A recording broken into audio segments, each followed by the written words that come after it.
Bonjour et bienvenue dans cette vidéo, je suis Cécile de leo-maros.com. Alors on aimerait tous que nos enfants apprennent à partager, qu'ils jouent tranquillement, sereinement avec leurs frères et sœurs sans qu'il y ait de disputes au quotidien, ou encore qu'ils comprennent lorsque maman leur dit qu'elle est fatiguée après sa journée de travail. Mais si vous êtes parents comme moi, vous savez que c'est pas toujours le cas et certaines réactions de nos enfants nous paraissent parfois disproportionnées par rapport à ce qui s'est passé. Par exemple, si vous êtes dans le classique supermarché où vous allez refuser un jouet à votre enfant, et là c'est les hurlements, ils se jettent par terre et c'est la crise de rage. Donc dans ce cas-là, on a parfois tendance à réagir, à rentrer un petit peu dans leur jeu entre guillemets, c'est-à-dire à s'énerver et à tout de suite poser des limites de manière assez violente, ce qui fait que c'est l'escalade et finalement on se retrouve dans une impasse. Et aujourd'hui je voulais vous parler de notre cerveau parce que c'est une des clés qui va vous aider à comprendre pourquoi vos enfants réagissent comme ça et comment changer les choses, comment faire en sorte de pouvoir entrer en contact avec eux dans ces moments-là pour pouvoir désamorcer des situations problématiques. Alors notre cerveau est organisé en différentes parties, on a l'hémisphère gauche et l'hémisphère droit. Donc l'hémisphère gauche c'est tout ce qui est lié à la logique, à la pensée logique, au raisonnement, et c'est ce qui va nous permettre d'organiser nos pensées et également de les exprimer verbalement, donc par des phrases. Et le cerveau droit, c'est tout ce qui est lié à l'affectif, aux émotions, et c'est ce qui va nous permettre de communiquer par des signaux non verbaux, comme par exemple le ton de la voix, l'expression du visage. C'est le cerveau de l'intuition et des émotions.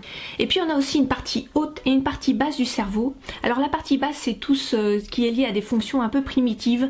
Réagir par exemple en quelques fractions de secondes lorsqu'on a un danger auquel on est confronté. Cette partie basse du cerveau abrite aussi l'amygdale qui est le siège des émotions comme la colère et la peur. Et en haut on a le cortex cérébral. Alors il est plus évolué, c'est à cet endroit qu'on planifie, qu'on réfléchit, que l'on fait preuve d'empathie, que l'on contrôle aussi nos émotions. Les parties du haut régulent celles du bas et calme les réactions un peu impulsives qu'on peut avoir liées au déclenchement de la peur ou de la colère dans l'amygdale. Alors la clé de l'épanouissement et de la santé cérébrale, c'est de faire travailler ces parties ensemble, donc verticalement entre l'hémisphère gauche et l'hémisphère droit et horizontalement entre la partie haute du cerveau et la partie basse. Et ce qu'il faut savoir, c'est que chez les enfants, le cerveau haut est en construction et qu'il n'arrive à maturité que vers l'âge de 25 ans, alors que le cerveau bas est à son plein potentiel.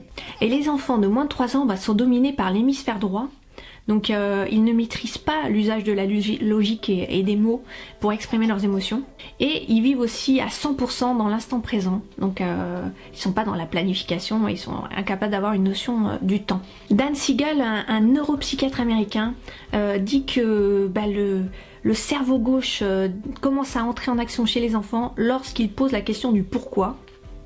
C'est-à-dire qu'ils commencent à vouloir connaître la cause et l'effet et à vouloir exprimer une certaine logique. Donc concrètement, quand votre enfant se met à hurler dans le supermarché parce qu'il veut un jouet et que vous l'avez refusé, tentez de lui expliquer que c'est bientôt Noël ou que c'est bientôt son anniversaire et qu'il aura plein de jouets à cette occasion ne sert absolument à rien, puisque clairement il est incapable biologiquement de comprendre ce que vous lui dites.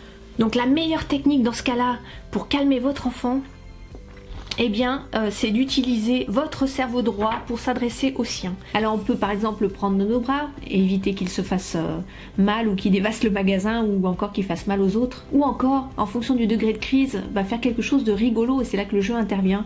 On va faire quelque chose de loufoque qui va faire en sorte de casser ce cercle dans lequel il est enfermé pour baisser son niveau de stress encore une fois. Donc par exemple on peut dire, s'il n'arrête pas de répéter je veux ce jouet, dire moi je veux un sac de pommes de terre, en l'attrapant pour le mettre sous le bras comme un sac de pommes de terre, allez hop, et on l'embarque. Quelque chose qui va faire qu'on va capter son attention, on va reprendre, se reconnecter avec son cerveau et l'aider à rire, donc de façon à ce que son amygdale soit régulée par son cerveau du haut. Et puis le meilleur moyen au quotidien d'aider vos enfants à intégrer leur cerveau horizontalement et verticalement, c'est le jeu. Pourquoi? Parce que le jeu va permettre de stimuler les différentes parties du cerveau.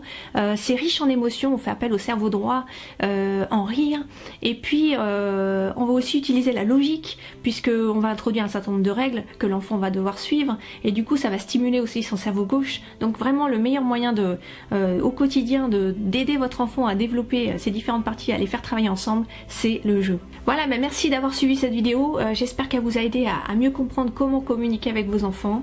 Laissez-moi un commentaire sur le blog pour me dire ce que vous pensez de ça et comment vous gérez aujourd'hui au quotidien les situations un peu conflictuelles que vous pouvez avoir avec les enfants.